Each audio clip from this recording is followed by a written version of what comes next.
아스팔트를 새로 깔 때 걷어낸 헌 아스팔트는 재활용 처리업체를 거쳐서 도로에만 다시 깔 수 있습니다. 환경 오염 물질이 들어있어서 사람이 밟고 다니는 땅에는 쓰지 못하도록 한 겁니다. 그런데 헌 아스팔트를 처리업체로 보내지 않고 엉뚱한 농지에 쏟아붓는 현장을 저희 취재진이 추적했습니다. 안태훈 기자입니다. 서울 종로구의 한 도로공사 현장. 새 포장에 앞서 기존 아스팔트 콘크리트를 깨부수는 작업이 한창입니다. 이렇게 나온 폐기물, 즉 폐아스콘은 곧장 트럭에 실립니다. 어디로 가는지 따라가 봤습니다. 밤 10시 34분. 태능을 지나 동쪽으로 이동하고 있습니다.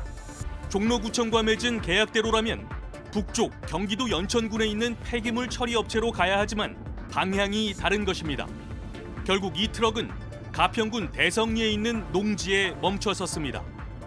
날이 어두워 취재진은 이튿날 다시 현장을 찾았습니다. 밤사이 쏟아놓은 시커먼 폐아스콘이 쌓여 있습니다. 이미 바닥에 깔린 아스콘도 많습니다. 3년 이하의 징역 또는 3천만 원 이하의 벌금형에 처하는 건설 폐기물법 위반입니다. 토양환경 유해물질, PPH라고 석유계 탄화수소 물질이 당연히 있을 수 있고요. 납 같은 중금속도 있을 수 있고. 이 때문에 정해놓은 절차에 따라 폐기물 처리 업체에서 분쇄와 약품 처리 등 재활용 과정을 거친 뒤 도로에만 깔 수 있습니다. 오염물질이 있어 식물을 키우거나 사람이 밟고 다니는 곳에는 깔 수 없기 때문입니다. 상황 파악조차 못하고 있던 종로구청은 취재가 시작되자 뒤늦게 자체 조사에 착수했습니다.